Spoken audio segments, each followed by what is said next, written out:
2024 में हुए Indian Lok Sabha elections में मोदी की स्टेबल गवर्नमेंट को हटाने के लिए यूएस गवर्नमेंट ने $21 मिलियन फंड स्पेंड किए थे। ये एलिगेशंस डोनाल्ड ट्रंप ने जो बाइडेन पे लगाए हैं और ये शॉकिंग बिल्कुल भी नहीं है, क्योंकि यूएस की दूसरे देशों के इंटरनल पॉलिटिक्स में इंटरफेयर करने की पुरानी आदत है। अमेरिकन इकोनॉमी को प्रोटेक्ट करने के लिए, अपना world wide military dominance maintain करने के लिए, राइवल आइडियोलॉजीज जैसे कम्युनिज्म को बढ़ने से रोकने के लिए, फ्रेंडली गवर्नमेंट को सपोर्ट और एंटी यूएस गवर्नमेंट को हटाने के लिए और सो कॉल्ड टेररिज्म से लड़ने के लिए यूएस डायरेक्टली और इनडायरेक्टली हमेशा बहुत सारे देशों के इंटरनल पॉलिटिक्स में इंटरफेयर करता है। कभी डायरेक्ट मिलिट्री इन्वेजन से, कभी कवर्ड CIA ऑपरेशन से, कभी रेजिम चेंज करके यानी तख्ता पलट करके, कभी अपोजिशन ग्रुप या रेबल फाइटर्स को सपोर्ट करके, कभी इकोनॉमिक सैंक्शंस और ट्रेड रिस्ट्रिक्ट करके, कभी इलेक्शन इन्फ्लुएंस करके या कभी मीडिया और प्रोपेगेंडा का यूज़ करके। वॉर ऑफ गल्फ यानी खाड़ी युद्ध, आज मिडिल ईस्ट की ये हालत, इराक से सद्दाम हुसैन का डाउनफॉल, अलकायदा, ISIS, तालिबान, लश्कर तैयबा, जैश मोहम्मद, बोको हरम जैसे टेररिस्ट ऑर्गेनाइजेशन के बढ़ते इन्फ्लुएंस के पीछे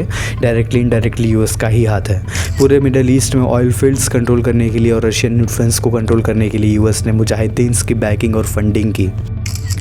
1980 ईरान इराक वॉर में अपने प्रॉफिट्स और अपने इंटरेस्ट के लिए सद्दाम हुसैन को सपोर्ट किया। 2003 में जब इराक से यूएस इंटरेस्ट और प्रॉफिट ख़त्म हो गए तो सद्दाम हुसैन को इंटरनेशनल थ्रेट डिक्लेयर कर दिया और ये सेम चीज़ लिबिया के कर्नल गद्दाफी के साथ करी। यूएस अपने कोर मोटिव और सेल्फिश वैल्यूज़ के लिए अभी तक कई देशों को बर्बाद कर चुका है, जिसका बेस्ट एग्जाम्पल है पूरा मिडल ईस्ट और फ्रेश एग्जाम्पल है यूक्रेन, बांग्लादेश और Pakistan. Apart from all this, ऐसी भी बहुत सारी कंट्रीज़ है जहाँ यूएसए ने ओपनली डिक्टेटरशिप को सपोर्ट किया, लाखों करोड़ों लोगों की जान ली और सिर्फ अपने फ़ायदे के लिए।